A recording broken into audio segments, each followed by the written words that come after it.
Bill of supply. अभी तक हमने एंट्री जो रिकॉर्ड की है वो दैट वाज टैक्सेबल सप्लाई। अब ये बिल ऑफ सप्लाई क्या होता है?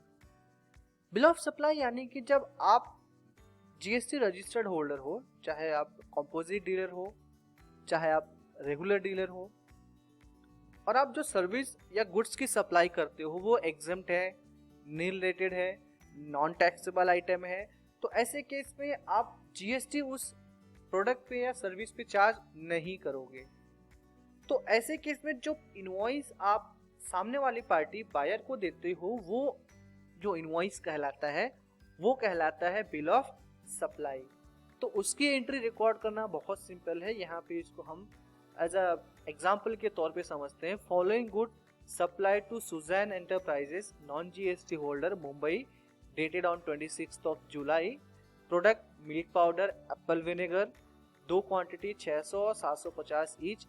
ये नील रेटेड प्रोडक्ट है और ये एग्जिम्ट है। तो दोनों चीजें हम यहाँ पे करके कॉन्फ़िगर करके यहाँ पे देखेंगे। तो चलिए ये एंट्री हम टैली में रिकॉर्ड करते हैं। From gateway of Tally sales की एंट्री रिकॉर्ड करनी है। डेट है 26 of July. Invoice number, let's say मैं इनवॉइस नंबर यहाँ पे एंटर करता हूँ। सुजैन एंटरप्राइजेस कंपनी का नाम, नॉन जीएसटी होल्डर है, पार्टी इज डेटर्स, जीएसटी में रजिस्टर्ड नहीं है तो यहाँ पे हम मेंशन करेंगे अनरजिस्टर्ड। प्रोडक्ट हमने सेल किया है लोकल सेल्स। हमारा जो प्रोडक्ट है वो है G5 baby milk powder, 2 quantity है 600 का। इसका HSN कोड भी दिया हुआ है। क्वांटिटी जीएसटी का HSN कोड, रेट।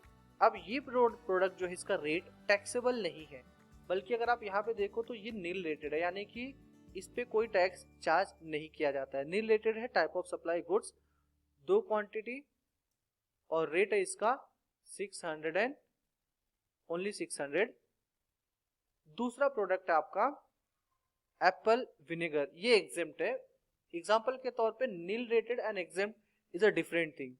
तो यहाँ पे ये प्रोडक्ट को मैं एज अ एग्जेम्प्ट के तौर पे मार्क करता हूँ। यहाँ पे प्रोडक्ट का HSN कोड और यहाँ पे टाइप ऑफ सप्लाई मैंने मार्क किया as a exempt, 2 quantity 750 each. अब ऐसे केस में प्रोडक्ट पे कोई भी CGST SGST नहीं लगेगा, बिकॉज एक प्रोडक्ट क्या है, नील रेटेड है, एक प्रोडक्ट है आपका एग्जेम्प्ट। और आप इस एंट्री को सेव कर दो। सेव करने से पहले अगर मैं इसका प्रिंट लेता हूं तो प्रिंट में देखिए किस तरह से दिखाई देगा।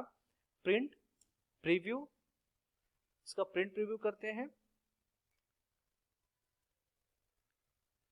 तो इस एंट्री को हम देख सकते हैं। यहाँ पे इसका जो टाइटल है यहाँ पे bill of supply auto calculate, यानी कि ऑटो प्रिंट होकर आ जाता है। अगर यहाँ पे हमने कोई टैक्स चार्ज कर लिया होता है किसी तरह का, अगर ये प्रोडक्ट में से कोई भी एक प्रोडक्ट, एक अगर नील रेटेड होता और एक टैक्सेबल होता है तो यहाँ पे हेडिंग होता है टैक्स इनवॉइस। बट एक नील रेटेड है, एक एग्जेम्प्ट है, तो यहाँ पे इसका टाइटल ऑटोमेटिकली चेंज हो जाता है टैली में as a bill of supply. Bill of supply का मतलब ये होता है कि इस प्रोडक्ट पे, इस इनवॉइस पे किसी तरह का जीएसटी चार्ज नहीं किया गया है। इस एंट्री को मैं सेव कर लेता हूं और सेव करने के साथ साथ में ये प्रोडक्ट हमारा जो है सप्लाई तो है, लेकिन ये नॉन जीएसटी को सप्लाई किया है और हमने कोई टैक्स कलेक्ट नहीं किया, तो इसका इम्पैक्ट जीएसटी में कैसा दिखता है GSTR1 में।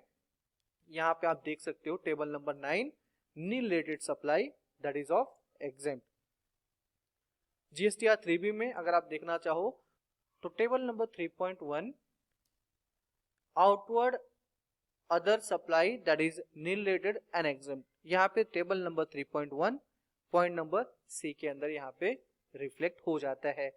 तो ये आपका ऐसा सप्लाई है जहाँ पे कोई टैक्स नहीं चार्ज करना है, और उस केसेस में जहाँ पे टैक्स चार्ज नहीं होगा तो वो जो इनवॉइस आप प्रिंट करोगे वो इनवॉइस कहलाता है बिल ऑफ सप्लाई।